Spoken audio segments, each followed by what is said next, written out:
Hello नमस्कार प्रणाम। का हो भोजपुरिया भाई लोग, का हाल चाल बा? तांजार और सबके एगो तिलक गीत सुनाओ चलता नहीं। अच्छा लगी तो लाइक कमेंट शेयर जरूर करे जा। लमहर जूरी पसरी है ये दूल्हा हो, लमहर जूरी पसरी है ये दूल्हा हो, लमहर बकुल खानदान जी ये हो, लमहर बकुल खानदान जी, लमहर बाटे तुहरे बाबूजी के नामावा हो, लमहर बाटे तुहरे बाबूजी के नामावा हो, लमहर बाकुल खानदान हो ये हो, लमहर बाकुल खानदान हो। गह गह करे आज घर अंगनैया हो, गह गह करे आज घर अंगनैया हो, जुटल बा गौआ जवार हो ये हो, जुटल बा गौआ जवार हो, कलशा के ज्योति से झरता मोती हो, कलशा के ज्योति से झरता मोती हो, टोलवा हो खता उजियार हो ये हो, टोलवा हो खता उजियार हो, लेबो न थोड़ा बहुत नाही चाही हो,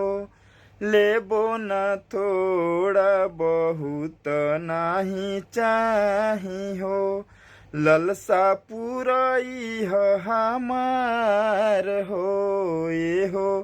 ललसा पुरई हमार हो। बड़े बड़े लोगवा तिलक देखे आई हैं हो,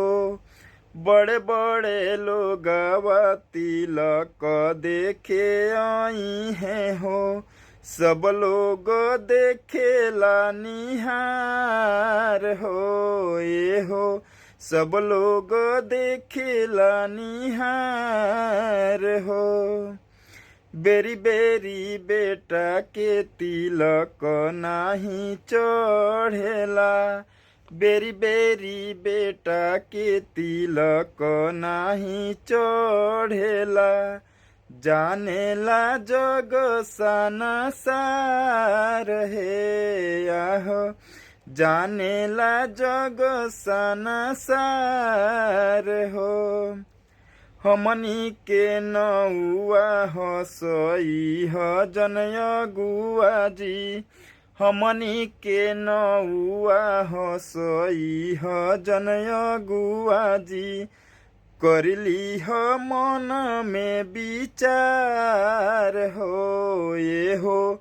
करली ह मन में विचार हो, तनको गड़बड़ी जन करी है ये समधि जी, तनको गड़बड़ी जनी करी है ये समधि जी, करतानी तहके खबरदार जी ये हो, करतानी तहके खबरदार जी, कैल करार तवन सीधे मन दीह हो, कैल करार तवन सीधे मन दीह हो, एको पाई चली न उधार हो ये हो, एको पाई चली न उधार हो, लमहर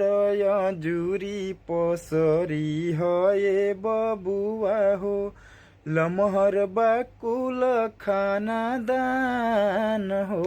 ये हो, लमहर बकुल खानदान हो। बा।